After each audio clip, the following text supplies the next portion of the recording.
ஒரு district administration ஒரு barricade போட்டிருக்கலாம், அதுக்கு மேலே இங்கே யாரும் உள்ளே வரக்கூடாது அப்படின்னு போட்டிருக்கலாம். ஸோ இப்போ 41 பேர் இறந்துட்டாங்க அப்படின்னா ஆன்சரபிள் யாரை கேட்குறாங்க? இந்த வழக்கில் கட்டாயமாக விஜய் சேர்க்க வேண்டியவர் தானே, ஒரு A1 குற்றவாளி. அதில் ஃபாஸ்ட்டாக நடக்கலைன்றதுக்காக இதில் நடந்தால் உடனே வந்து ஏன் அரசியல் நோக்கத்தோடு பண்ணி கரெக்டாக பண்ணாருன்னு ஏன் அப்ரிஷியேட் பண்ண மாட்டேனே? ஒரு ஸ்கொயர்ல 4 பேர் நிக்க வேண்டிய 10 பேர் நிக்கிறாங்க. யாருடைய நெக்லிஜென்ஸ்னால இது நடந்தது? ஸோ அது கட்சியினாலயா அட்மினிஸ்ட்ரேஷனாலயா? இவர் எப்படி முதல்வர் வந்து தமிழக மக்களை காப்பாற்றுவாரு? இவருக்கு அதுக்கு தகுதி இருக்கா? அந்த ஒரு ஸ்பார்க், ஒரு மொமெண்டம் ஒன்று நடந்தது பாருங்க. அந்த மொமெண்டத்துக்கு என்ன காரணம்ன்றது கண்டுபிடிச்சா வந்து இது எல்லாத்துக்குமே தெளிவு கிடைச்சிடும்.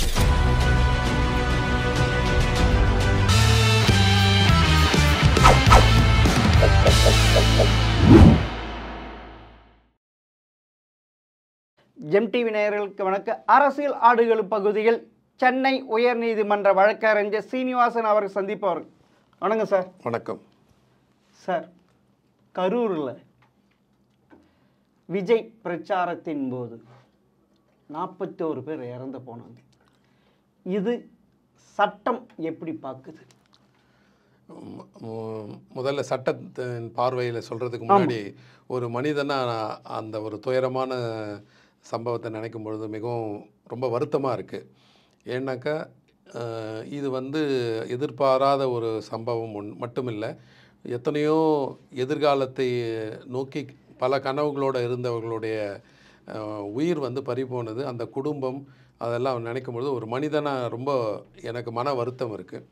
சட்டத்தின் பார்வையில் வந்து இது என்னென்னா, இது சரியாக இந்த கூட்டத்தை நெறிப்படுத்த செய்திருந்தால் இதை அவாய்ட் பண்ணியிருக்கலாம், தவிர்த்திருக்கலாம். ஆமாம், இது மேன்மேட் டிசாஸ்டரை நிச்சயமாக தவிர்த்திருக்கலாம்ன்றது என்னுடைய புரிதல். அப்போன்னா இதில் இந்த பிரச்சார கூட்டத்தை சேர்த்த அதுக்கு காரணமான அந்த கட்சி தமிழக வெற்றி கழகமா, இல்லை காவல்துறையா, இல்லை ஆளுகின்ற அரசாங்கம், யார் மீது தவறு இருக்கு? அதாவது ஒரு டிவிகேவை பொறுத்த வரையிலும் ஒரு கூட்டத்தை வந்து அவங்க கூட்டியிருக்காங்க. ஸோ அதில் வந்து எந்த தவறும் எனக்கு தெரியலைங்க. ஏன்னாக்கா ஒரு கட்சின்னா கட்டாயம் வந்து ஒரு கூட்டத்தை வந்து கூட்ட வேண்டிய கட்டாயம் அவங்களுக்கு இருக்குது. எனக்கு மக்களை போய் அவங்க சந்திக்கணும். அடுத்த எலெக்ஷனை முன்னோக்கி அவங்க வந்து பல நகர்வுகளை வந்து செய்து கொண்டு இருக்கிறார்கள். அதனால் வந்து அது அவர்கள் மீது தவறு இருக்கிறதா தெரியல. செலக்ட் பண்ண இடம் அப்படின்னு பார்த்தா அவங்க கேட்ட இடம் ஒன்று, தரப்பட்ட இடம் ஒன்று. ஸோ அதனால் வந்து எது தரப்பட்டு இருக்கிறதோ அந்த இடத்துல தான் அவங்க வந்து போயிட்டு கூட்டத்தை நடத்தணும். ஸோ அந்த இடத்துலையும் அவங்க தவறு இல்லை. ஒரு 10,000 பேர் வருவாங்கன்ற ஒரு கணிப்பு கொடுத்துருக்கிற இடத்துல வந்து கிட்டத்தட்ட ஒரு 27,000 30,000 பேருக்கு வந்திருக்கிறாங்க அப்படின்றது ஒரு எஸ்டிமேஷன் வந்து நமக்கு தெரியுது. ஸோ அப்போ அந்த கூட்டத்தை நெறிப்படுத்த வேண்டிய law and order law and order கையில் யார் கையில் இருக்குது அப்படின்னா அரசாங்கத்து கையில் இருக்குது. அரசாங்கம் இன்னும் வந்து அவங்களுக்கு வந்து 10,000 தான் வருவாங்கன்னா கூட அவங்களுடைய இன்டெலிஜென்ஸ் மூலமாகவோ அல்லது கடந்த கால அனுபவங்களை வந்து கருத்தில் கொண்டோ அவங்க இன்னும் கொஞ்சம் எக்ஸ்ட்ரா காஷியஸாக இருந்திருந்தால் இது வந்து நடந்திருக்கிறதுக்கு சான்சஸ் இல்லை அப்படின்னு நினைக்கிறேன். இது வந்து ஒரு விதமான கணிப்பு. இன்னொரு விதமான கணிப்பு அப்படின்னா, என்னதான் வந்து அரசாங்கம் வந்து கரெக்டாக முன்னெடுத்து ஒழுங்காக அவங்க பிளான் பண்ணியிருந்தா கூட புல்லுருவிகளோ விஷமிகளோ இதை வேணுன்னே செய்திருக்கும் பட்சத்தில் இது வந்து ஆனால் அது வந்து தீர விசாரிக்கும் பொழுது தான் வந்து தெரிய வருமே தவிர ஒரு வாய்ப்பும் இருக்கலான்றீங்க. இருக்கலாம். அந்த மாப் சைக்காலஜின்னு ஒன்று இருக்குங்க. மாப் சைக்காலஜி வந்து பார்த்திங்கன்னா நார்மலாக வந்து ஒரு மனிதன் வந்து ஒரு திரையரங்கிலே பார்த்திங்கன்னா சாதாரணமாக காமாக இருப்பாங்க. லைட்டெல்லாம் ஆஃப் பண்ண உடனே ஒரு விசில் சத்தமோ ஒரு மாப் வந்து வேறு விதமாக ரியாக்ட் பண்ணும். அதனால் அங்கே என்ன ரியாக்ஷன் நடந்தது, இது ஆர்டிஃபிஷியலாக நடத்தப்பட்டதா இல்லை ஏதோ எதேச்சையாக நடந்ததுனால ஒரு எதேச்சையாக இயற்கையாக ஏதோ ஒரு நடந்த நிகழ்வுனால chain of action and reaction மேலே ஒருத்தர் விழுந்து நடந்ததான்றது இன்னும் ஃபர்தர் ப்ரோப் பண்ணால் கட்டாயம் தெரிஞ்சிருங்க. சரி, அதாவது நீங்கள் சொல்கிறீங்க தமிழக வெற்றி கழகம் கரூரில் 2 எடுத்து கேட்டாங்க, அது வேணான்னிட்டாங்க. அரசாங்கம் இது காவல்துறை இதுதான் ஒதுக்கணும். அப்போனா அந்த இடம் தங்களுக்கு போதுமானது இல்லைன்ட்டு இருந்தால் அதை அவாய்ட் பண்ணியிருக்கலாம் இல்லை? இதையே தமிழக இது வந்து ஒரு பெரிய கூட்டமாக இருக்கும் பொழுது நீங்கள் சொல்லும் பொழுது ஒரு ஒரு 3 hours 4 hours கூட்டங்கள் அந்த மாதிரியான நடக்கும் பொழுது நிச்சயமாக வந்து டிவிக்கே வந்து இந்த இடம் போதாது, வேறு இடம்னு கேட்டிருக்கணும். இப்போ எக்ஸாம்பிள் முன்னாடியே ஒரு மாநாடு ஒரு கட்சிக்கு ஒரு இடத்த செய்யும் பொழுது இது இல்லை வேறு இடத்த நீங்கள் செலக்ட் பண்ணணும்னு சொன்னாங்க. ஏன்னா இவ்வளோ பேர் வரீங்க அப்படின்ற.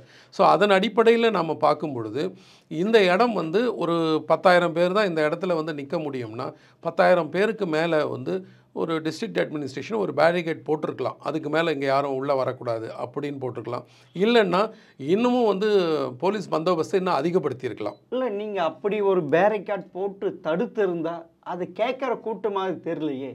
இது வரைக்கும் அவங்க நடத்தின கூட்டம் அனைத்துமே பப்ளிக் ப்ராப்பர்ட்டி உடைச்சி நாஸ்தி பண்ணியிருக்காங்க. மரத்து மேலே ஏறுறது, டிரான்ஸ்ஃபார்ம் ஏறுறது, அவங்க ஒரு அடங்காத கூட்டமாக இருந்தது. அப்படி இருக்கப்ப பெரிய இஷ்யூ ஆகிருக்குமே அதுவே. அதாவது மாபை ஹேண்டில் பண்ணுறதுக்குன்னு சில கைட்லைன்ஸ் இருக்குது. மாபுன்னு சொல்ல அதை வந்து கண்ட்ரோல் பண்ணணும், அதுக்கு ஒரு கைட்லைன்ஸ் வந்து சென்ட்ரல் கவர்மெண்ட் கொடுத்துருக்காங்க.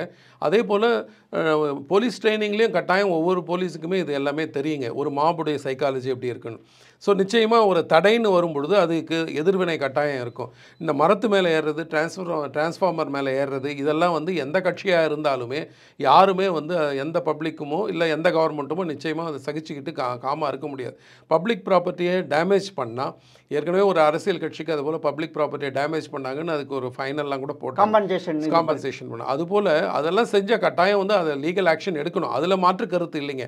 இப்போ எந்த இடத்துல நமக்கு வந்து மனது வலிக்கிறதுனா 41 உயிர்கள் அப்படின்னும் பொழுது அது நமக்கு வந்து நெஞ்சு பதற வைக்குது. ஸோ இப்போ இதை எப்படி தடுத்திருக்கலாம், இது தடுத்திருக்கலாமா, இதை எதுக்கு தடுத்திருக்கலாம் அப்படின்னு நம்ம இப்போ அனலைஸ் பண்ணுறோன்னா ஃப்யூச்சரில் இது மாதிரி ஒரு இன்சிடென்ட் நடக்கக்கூடாது அப்படின்றது. இதுக்கு இதை தடுக்க வாய்ப்பும் இருந்திருக்குன்னு சொல்கிறீங்க. நிச்சயம் இந்த மேன் டிசார்டர். ஆமாம், நிச்சயமாக. சப்போஸ் எப்படி இது நிச்சயமாக இதுக்கு வந்து தமிழக வெற்றி கழகமா இல்லை காவல்துறையா இல்லை அரசாங்கமா? அதாவது தமிழக வெற்றி கழகமும் அவங்களுக்குன்னு தனியாக ஒரு ப்ரைவேட் செக்யூரிட்டிஸ் மாதிரி போட்டு செஞ்சுருக்கலாம். இது ஒரு சில கூட்டங்களில் ஒரு சில கட்சிகள் தனியாக போட்டு பண்ணுறாங்க. அவங்களே மாநாடு நடத்தும் பொழுது தனியாக பண்ணுறாங்க. அது மாநாடுக்கு சில ரூல்ஸ் அண்ட் ரெகுலேஷன் இருக்குது. இதுக்கும் வந்து ரெகுலரைஸ் பண்ணுறது அவங்க கிட்ட ஒன்றும் வெப்பன்ஸ் கொடுக்க போகிறதில்ல.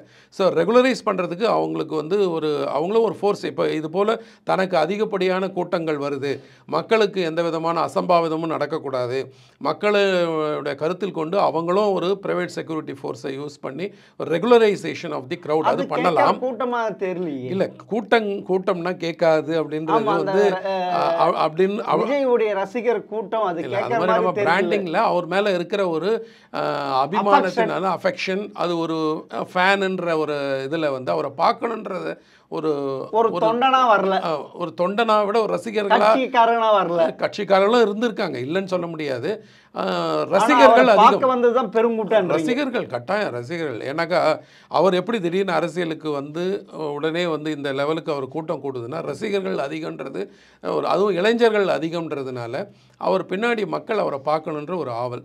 ஸோ இது ஒரு பக்கம். நீங்கள் கேட்ட கொஸ்டினுக்கு ப்ரைவேட்டாகவும் டிவிக்கேவும் அது ரெகுலரைஸ் செஞ்சுருக்கலாம், அவாய்ட் பண்ணியிருக்கலாம் ப்ராப்பர் ப்ரைவேட் செக்யூரிட்டி. அதை விட கடமை வந்து லா அண்ட் ஆர்டர் கையில் நம்ம கையில் இருக்குன்னா நாம தான் வந்து எனக்கு இப்போ ஆன்சரபிள். ஸோ இப்போ 41 பேர் இறந்துட்டாங்க அப்படின்னா ஆன்சரபிள் யாரை கேட்குறாங்க அப்படின்னா கவர்மெண்ட்டை கேட்குறாங்க. இது வரைக்கும் 4 கூட்டம் நடத்திட்டார். எவ்வளோ கூட்டம் வருதுன்ட்டு நல்லாவே தெரியும், எல்லாமே தெரியும். அப்படி இருக்க இது காவல்துறைக்கு நல்லாவே தெரிஞ்சிருந்தா இந்த கூட்டத்தையே நிறுத்தியிருக்கலாம்ல. இல்லை, கூட்டத்தை வந்து நிறுத்துவதுன்றது வந்து ஒரு பொலிட்டிக்கல் பர்சன் வந்து ஒரு கூட்டம் போடக்கூடாதுன்னு சொல்கிறது வந்து கூட்டத்தை ஒழுங்குதான் படுத்தல. இந்த இடத்துக்கு இவ்வளோதான் கூட்டம் இருக்க முடியும், இதுக்கு மேலே போச்சுன்னா ஏதோ ஒரு விபரீதம் நடக்க வாய்ப்பு இருக்கு என்று முன்கூட்டியே நடவடிக்கை எடுத்துருக்கலாம். அதை கண்காணிக்க வேண்டியது ஒரு டிஸ்ட்ரிக்ட் அட்மினிஸ்ட்ரேஷன்.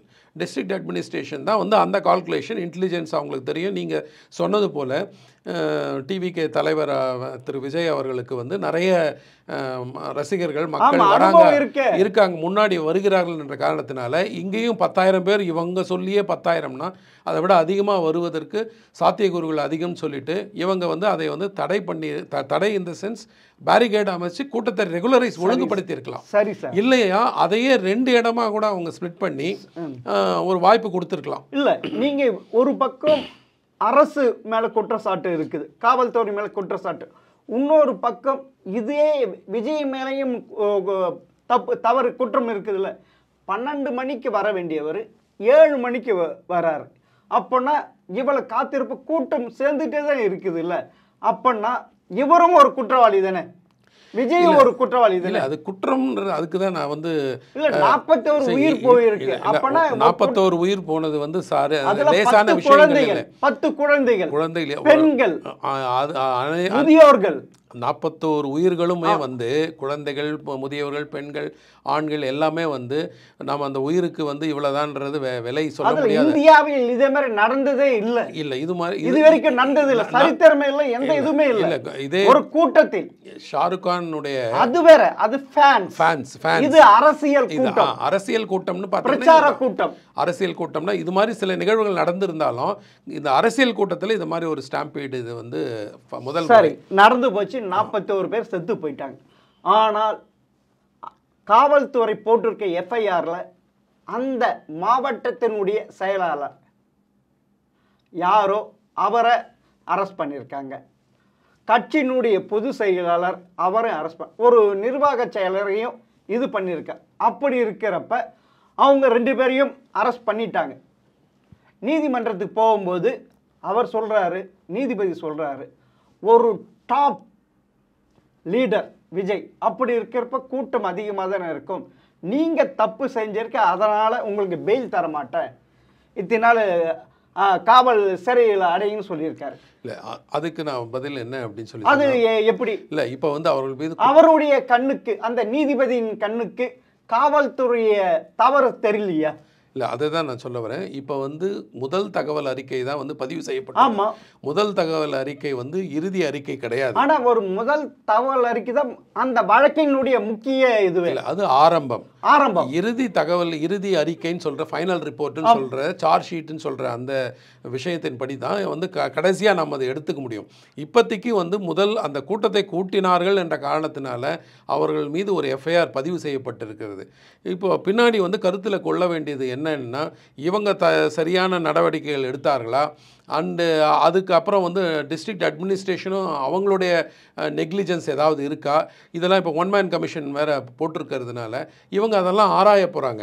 ஸோ யாருடைய நெக்லிஜென்ஸ்னால் இது நடந்தது, ஸோ அது கட்சியினாலேயா அட்மினிஸ்ட்ரேஷனாலேயா, இல்லை அங்கே இது 2த்தையும் மீறி கலவரம் தூண்டப்பட்டதா, புல்லுருவிகள் வேறு யாராவது இருக்காங்களா, ஸோ இவங்க எல்லாருமே வந்து வந்து அனலைஸ் பண்ண பிறகு எய்தர் 1 மேன் கமிஷனோ அல்லது ஒரு இப்போ இருக்கிற போலீஸோ இல்லை வந்து ஒரு சிபிஐயோ யாரோ வந்து ஒரு அறிக்கை தயார் பண்ண போகிறாங்க.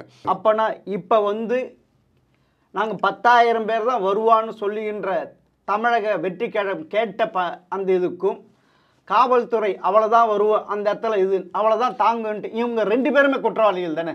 2 பேருமே பர்மிஷன் கொடுத்தவன் குற்றவாளி, இதுவும் குற்றவாளி தானே? என்னுடைய புரிதல் வந்து டிஸ்ட்ரிக்ட் அட்மினிஸ்ட்ரேஷன் இந்த இடத்துல இன்னும் கொஞ்சம் அதிகமாக நம்பர் ஆஃப் போலீஸ் ஃபோர்ஸ் அதிகப்படுத்தி இருந்தாங்கன்னா நிச்சயமாக வந்து இதை அவாய்ட் பண்ணியிருக்க முடியும். காவல்துறையும் கலெக்டரும் இதை அவாய்ட் பண்ணியிருக்கணும். காவல்துறை நிச்சயமாக இதை அவாய்ட் பண்ணக்கூடிய பொசிஷனில் அவங்க கிட்ட பவர் இருக்குது, நம்மக்கிட்ட பவர் இல்லை. இப்போ நீங்களும் நானும் உட்காந்து பேச முடியும், ஒரு டிவிகே கட்சியும் வந்து இதை பேச முடியும். இதை தாண்டி வந்து அந்த இடத்துல இப்போ வந்து வீடியோஸ் எல்லாம் வந்து வெவ்வேறு விதமான வீடியோக்கள் வருது. ஸோ அந்த வீடியோஸ் எல்லாம் பார்க்கும் பொழுது வேறு யாராவது ஒரு வேணுன்னே இதை செஞ்சாங்களோன்ற ஒரு எண்ணமும் வருது. பட் அதெல்லாம் வந்து ப்ராப்பர் என்கொயரி பண்ணால் தான் வந்து கரெக்டாக உண்மையை வெளிச்சத்துக்கு வரும். இந்த வழக்கில் கட்டாயமாக விஜய் சேர்க்க வேண்டியவர் தானே, ஒரு A1 குற்றவாளி இல்லை. அவர் A1 நீங்க உடனே ரேங்க் இதுக்கு அப்படி கிடையாது. இந்த நிகழ்ச்சிக்கு அவர் தானே மெயின் காரணம். சாதாரண இல்லை அதே இடத்தில் 2 நாளைக்கு முன்ன எதிர்கட்சி தலைவர் எடப்பாடி எந்த ஒரு ப்ராப்ளம் நடக்கலைங்க. இல்லை அவர் நடக்கலைன்றது நல்ல அவருக்கு விஷயம். அல்ல, அவருக்கு பெரும் கூட்டம் வரல. இவர் ஒரு டாப் நட்சத்திரம் நடிகர், அப்பனா அதிகமா கூட்டம் வருது. இவர் மக்களை காக்க வச்சிருக்காரு. இல்ல அப்படி அதுக்கு அதெல்லாம் இவர் மேல இருக்கிறப்ப இவர் மேல ஏன் அரசாங்கம், தமிழக அரசாங்கம், காவல்துறை ஏன் நடவடிக்கை எடுக்கவில்லை? At the maximum tortious liability நம்ம சொல்லுவோம், டார்ட்னு சொல்லி அப்படி சொல்லுவோம். ஸோ இது வந்து ஐபிசியில் இது வந்து அவர் வந்து ஒவ்வொரு கட்சியோட தலைவருமே இந்த நிகழ்வுக்கு இவர் தானே மெயின் காரணம். நிகழ்வுக்கு காரணம் அவர் தானே மெயின். இல்ல மெயின் அவர் தானே. நீங்க கூட்டத்தை நிகழ்வுன்னு சொல்றீங்க. ஆமா, அந்த கூட்டம் பெரும் கூட்டத்துக்கு காரணம் இவர் தானே. குற்றத்தை நிகழ்வுன்னு நாங்க சொல்றோம். அந்த பெரும் கூட்டம் சேருவதற்கு இவர்தான் காரணம். அந்த குற்றம் நிகழ்வதற்கு இவர்தான் காரணம். ஏனென்றால் மக்களை காத்திருக்க வச்சிருந்தா இது பண்ணிருக்க வச்சிருக்காரு. அதுல அவ்வளவு கூட்டத்தில் அவர் வண்டியை எடுத்து போய் விட்டு இருக்காரு. மக்கள் சிதைஞ்சு போவாங்கல்ல, அப்பனா ஒரு மேல வீழ்ந்து இதுவும் நிகழ்ந்திருக்கு. இந்த குற்றத்திற்கு இவரும் மெயின் காரணமா இருக்கிறார். அவர் வந்து இந்த மாதிரியான பிரச்சாரத்துக்கு தான் அவர் வந்து பர்மிஷன் கேட்டாரு. அதனால வண்டியை எடுத்துட்டு போய் தான் ஆகணும். ஒண்ணு. ரெண்டாவது, நீங்க நிகழ்வுகள் கூட்டத்துக்கு இந்த வண்டி போனா மக்கள் சிதைஞ்சு அது தெரியல. இல்ல வேகமா ஒண்ணு வண்டியை ஃபாஸ்டா அந்த இடத்துல போய் நிக்க வண்டி வருதா, சரி வாப்பா என் மேல ஏத்துப்பா அப்படியே இது பண்ண முடியுமா? நீங்க சொல்றது அப்படிதானே இருக்கு. வீடியோ பாருங்க. இல்ல அப்படி சொல்றீங்க. இப்ப பெரும் கூட்டமா இருக்கா, அது உள்ளப்ப எல்லாமே பயந்து சிதைஞ்சுதானே போவாங்க. அந்த மாதிரி நடக்கவில்லை. ஏற்படுது காரணம் இல்ல நீங்க வீடியோ பாருங்க. அதனால அந்த நிகழ்வுகள் நடக்கவில்லை.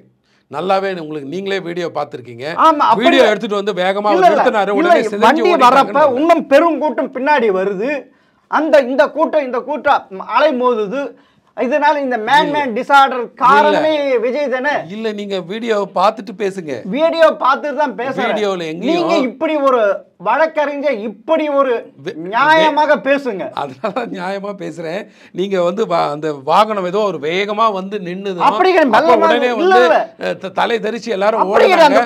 அதனால நடந்தது. அங்க நிக்கிறதுக்கே இடம் இல்ல. ஒரு ஸ்கொயர்ல 4 பேர் நிக்க வேண்டிய 10 பேர் நிக்கிறாங்க. அவர் வந்து கூட்டத்துக்கு பர்மிஷன் கேட்டிருக்காரு. பர்மிஷன் கேட்டதுனால அவருக்கு வந்து அங்க வந்து பிரச்சாரம் பண்றதுக்கு வந்து ஃபுல் ரைட் இருக்கு. ஃபர்ஸ்ட் பாயிண்ட் நான் கம்ப்ளீட் பண்றேன். செகண்ட் பாயிண்ட், அந்த வீடியோல அவர் வந்து நின்னு பேசின பிறகுதான் வந்து இந்த டிசாஸ்டர் இது நடக்கல. நான் கம்ப்ளீட் பண்றேன். இப்ப நீங்க முதல்ல என்ன சொன்னீங்க, அவர் வேகமா வந்தாரு, அதனால அந்த கூட்டத்துக்குள்ள வண்டியை கொண்டு வரப்ப மக்கள் சிதைஞ்சு ஓடுறாங்கல்ல. இல்ல சிதைஞ்சு அந்த டைம்ல அது நடக்கல. அவர் பேசிக்கிட்டு இருக்காரு. பேசும்பொழுது அதுக்கப்புறம் தான் அது அந்த நிகழ்வு நடந்தது. அவர் ஒரு மனிதனா? எல்லாரும் மனிதன் தான். இது நிறைய இறப்புகள் அவர் பாட்டிக்கு போயிட்டே இருக்கிறார்.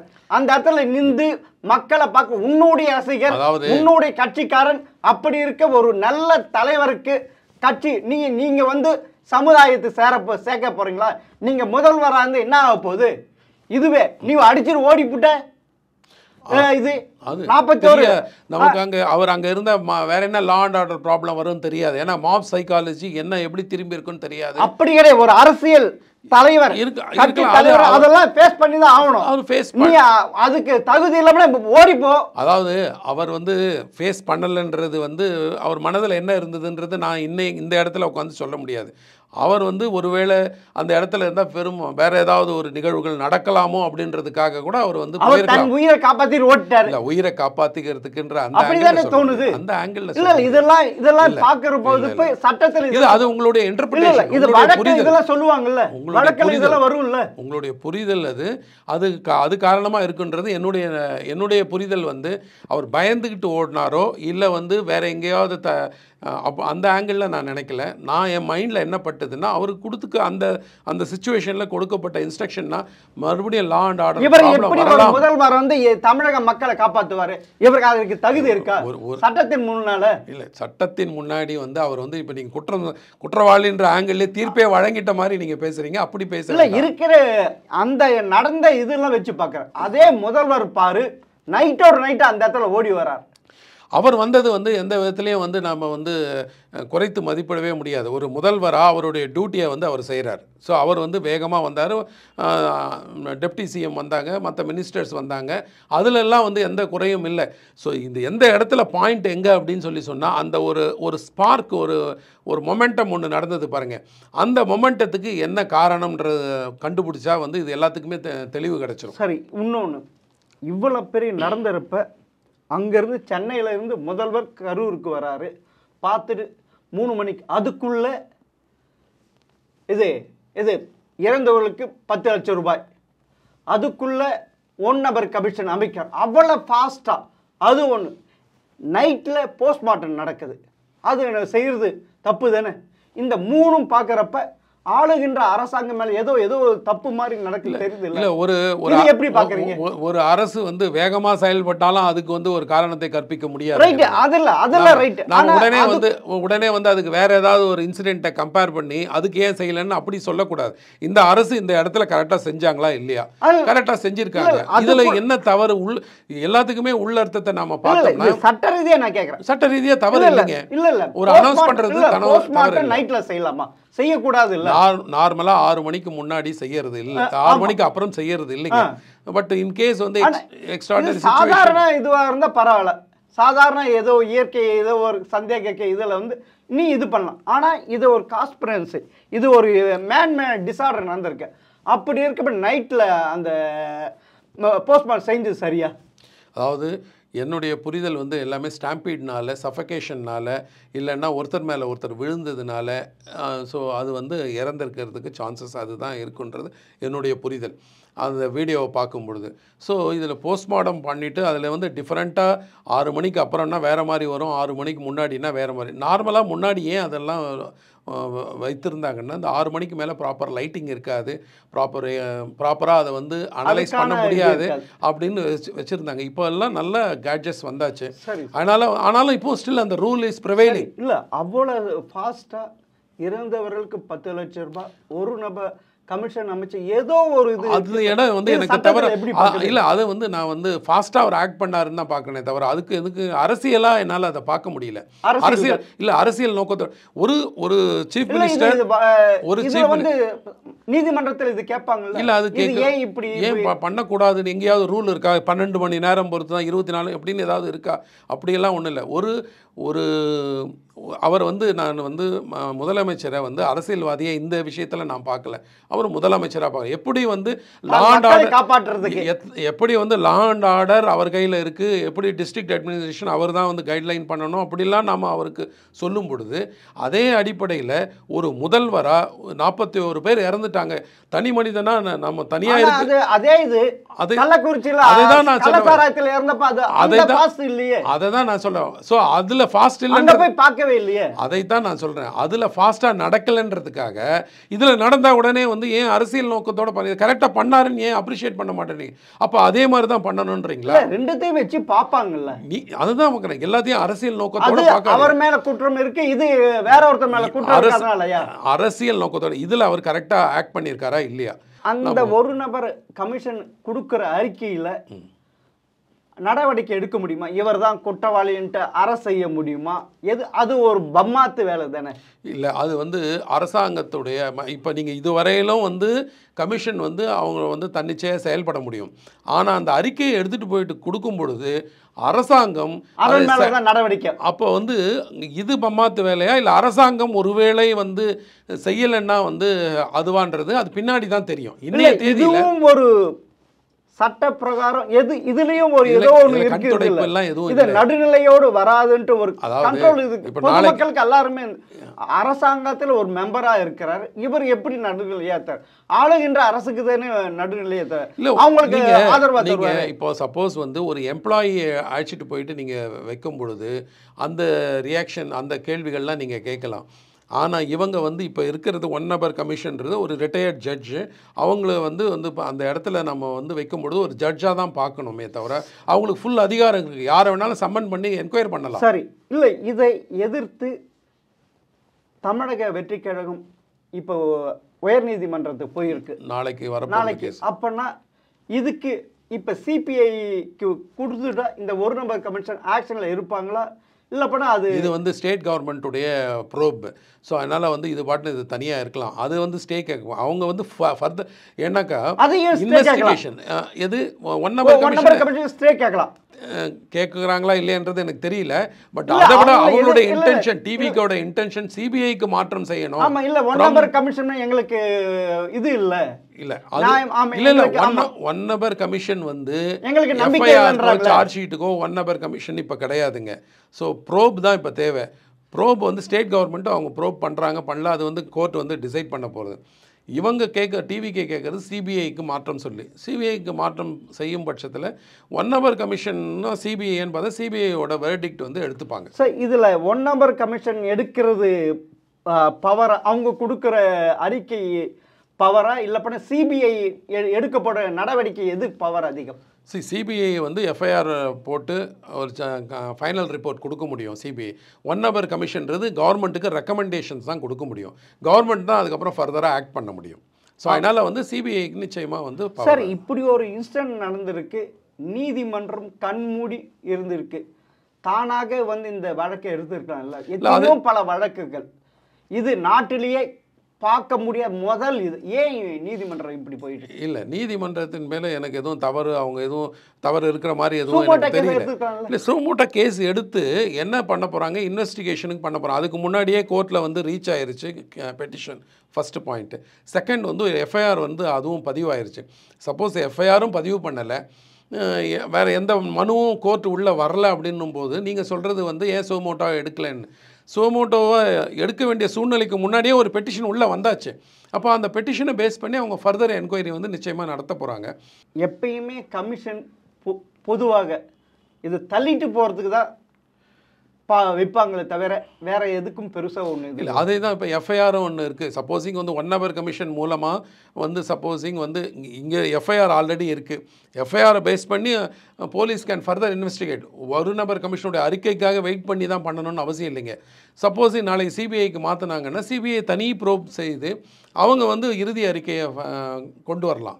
அதனால் வந்து இதுதான் காரணம்னு நாம் வந்து இன்றைக்கே ஒரு முடிவு பண்ணிட முடியாது. அப்போனா இது சிபிஐ போகும்னு நினைக்கிறீங்க? இவ்வளோ போகிறதுக்கு சான்சஸ் அதிகமாக இருக்குது. ஏன்னாக்கா ஒரு 41 உயிர்கள் அப்படின்னு நான் சிபிஐக்கு மாற்றம்ன்றதுனால ஏன் அப்போ வந்து தமிழ்நாடு போலீஸ் இன்ஃபீரியன்ற ஆங்கிளில் சொல்லலை.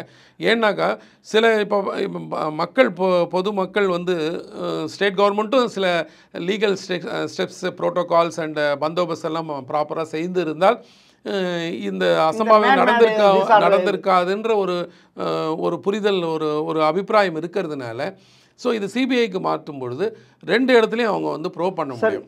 ஆனால் என்னுடைய ஒப்பீனியனில் இது வந்து ஏதோ ஒரு புல்லுருவிகள் ஊடுருவி ஏதாவது செய்திருக்கிறாங்களோன்னு எனக்கு டவுட். ஏன்னாக்கா மற்ற இடங்கள்லாம் காமாக நடந்திருந்தது, அதுக்கான கிரவுண்ட் இருக்குன்றீங்க. அது பார்க்கும்போது அந்த வீடியோவை பார்க்கும் பொழுது திடீர்னு தான் அது நடக்கிறது. ஸோ அப்போ திடீர்னு ஏன் நடந்ததுன்றது தெரியல. சார் இப்படி ஒரு இன்சிடென்ட் நடந்து போச்சு, இனி நடக்காமல் இருக்க தமிழக அரசாங்கம் இதுக்கான ரூல்ஸ் அண்ட் ரெகுலேஷன் ஃபார்ம் பண்ணலாம்.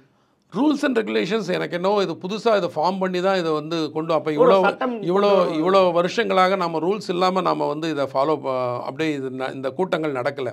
எல்லா இடத்துலையும் கூட்டங்கள் நடந்தது. இந்த இடத்துல வந்து ஏதோ ஒரு விஷயம் வந்து ஒரு குறைவு நடந்ததுனால இது நிகழ்வு நடந்தது. ஸோ இதுக்காக தனி ஆக்ட் தான் போடணும். அப்போ இவ்வளோ நாள் நடந்ததெல்லாம் எதன் அடிப்படையில் நடந்தது அதெல்லாம் வந்து அப்போ இது வரைக்கும் பெருசாக இல்லை. இது கூட்டங்கள் நடந்தது. நான் சொல்கிறேன் கூட்டங்கள் நடந்தது. இந்த அசம்பாவிதம் இது முதல் முறை இருக்கலாம். ஆனா கூட்டங்கள் வந்து காலகாலமா நடக்குது. அதெல்லாம் எப்படி நடத்தணும், அப்படியெல்லாம் எப்படி நடத்தணும், அதே இன்னும் கொஞ்சம் ஸ்ட்ரிக்டா விஜிலண்டா ஃபாலோ பண்ண வேண்டியது. சார் இப்படி ஒரு நடக்கிறப்ப இனி ரோடுலையோ தெருவுலையோ பிரச்சாரம் செய்ய நீதிமன்றம் அனுமதிக்குமா?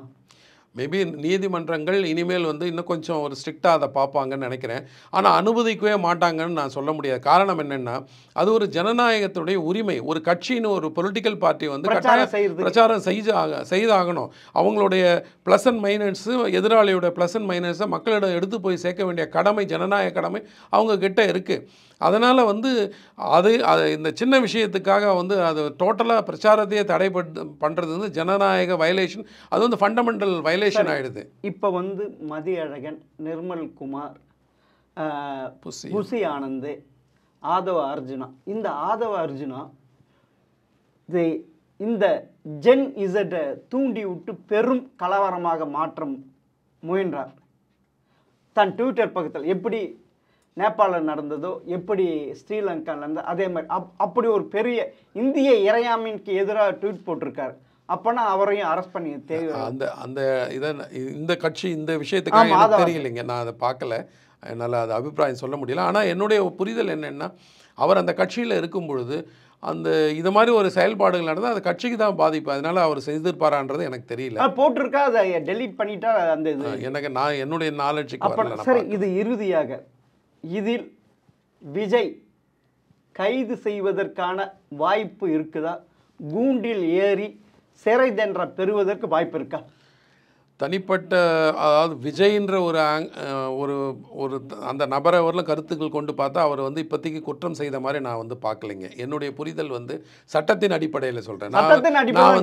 நான் ஒரு ரசிகரோ, நான் ரசிகர் இல்லை, அதே சமயத்தில் நான் அவருக்கு எதிரியும் இல்லை. நான் எல்லாத்தையுமே பொதுவாக பார்க்குறேன். நான் ஒரு சட்டத்தின் கண்ணோட்டத்தில் நான் பார்க்குறேன். நான் அப்படி பார்க்கும் பொழுது அவர் தவறு செய்திருக்கிற மாதிரி எனக்கு எதுவும் தெரியல. ஒரு லீடர் மக்களை சந்திச்சார். சரி சார், பார்க்கலாம். நீங்கள் சொல்கிறது நடக்குதா இல்லை, அரசாங்கம் அவரை கைது செய்து சிறையில் அடைக்கதா என்பதை பொறுத்திருந்து பார்ப்போம். மிக்க நன்றி சார். நன்றி.